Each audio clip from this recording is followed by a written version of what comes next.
அண்மை செய்திகளை பார்த்து வருகிறோம். வைகோவுக்கு எதிராக மல்லை சத்யா உண்ணாவிரத போராட்டம் அறிவித்திருக்கிறார்.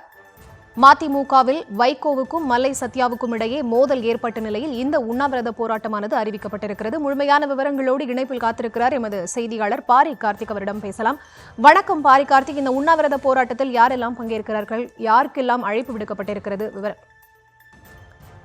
வணக்கம். மதிமுகவில் தற்போது ஏற்பட்டிருக்கக்கூடிய அந்த சூழலானது மதிமுகவுடைய பொதுச்செயலாளர் வைகோவிற்கும் மதிமுகவில் துணை பொதுச்செயலாளராக இருக்கும் மல்லை சத்யாவிற்கும் தற்போது பல்வேறு கருத்து முரண்கள் காரணமாக நேரடியாகவே விவாதமாக துவங்க இருக்கிறது. குறிப்பாக வைகோ அவர்கள் மல்லை சத்யா குறித்து பேசும் பொழுது அவர் கட்சிக்கு துரோகம் செய்கிறார் என்றும், கட்சியிலிருந்து வெளியேற்றப்பட்டவர்களும் கூட கூட்டணி வைத்துக் கொண்டு கட்சிக்கு எதிரான நடவடிக்கைகளில் அவர் தொடர்ச்சியாக ஈடுபட்டு வருகிறார் என்றும், பலமுறை இது தொடர்பாக அவரிடம் விளக்கம் கேட்கப்பட்டிருக்கிறது என்றும், எனவே இது தொடர்பாக கடுமையான குற்றச்சாட்டை மல்லை சத்யா மீது வைத்திருந்தார்.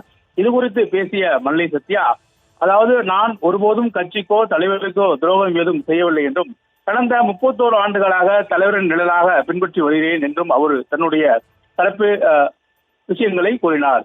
இந்நிலையில் இது தொடர்பாக மதிமுகவில் அதாவது மல்லை சத்யாவை பொறுத்த வரைக்கும் கட்சியிலிருந்து தற்போது வரை அதிகாரப்பூர்வமாக நீக்கப்படவில்லை. தற்போதும் அவர் துணை பொதுச்செயலாளராகவே நீக்கிறார்.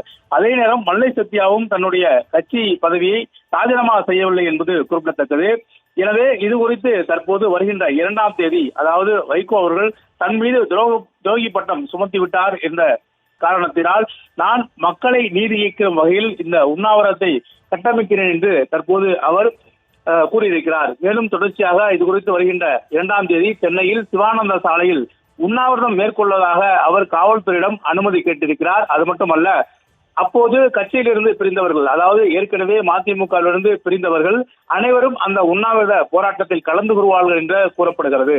எனவே வருகின்ற 2ஆம் தேதி ஏற்கனவே, அதாவது மதிமுகவை பொறுத்தும் ஏற்கனவே மல்லை சத்யா மீது வைகோ அவர்கள் கடுமையான குற்றச்சாட்டும், அதே போது வைகோ மீது அவர்கள் மீது மல்லை சத்யா அவர்கள் கடுமையான குற்றச்சாட்டும் கூடி வரும் நிலையில் தற்போது உண்ணாவிரதம் மேற்கொள்ள இருப்பதாக கூறப்படுகிறது. அதன் அடிப்படையிலே காவல்துறையிடம் அனுமதி கேட்டிருக்கிறார். வருகின்ற 2ஆம் தேதி சிவானந்த சாலையில் காலை 10 மணி முதல் மாலை 5 மணி வரை உண்ணாவிரதம் நாங்கள் மேற்கொள்வதாக தற்போது அனுமதி கேட்டிருப்பதாக தகவல் தெரிவிக்கப்படுகிறது. அதன் அடிப்படையிலே வருகின்ற 2ஆம் தேதி மல்லை சத்யா தலைமையில் மதிமுகவில் வெளியேறியவர்கள் அனைவருமே இந்த உண்ணாவிரதத்தில் கலந்து கொள்ள என்று எதிர்பார்க்கப்படுகிறது.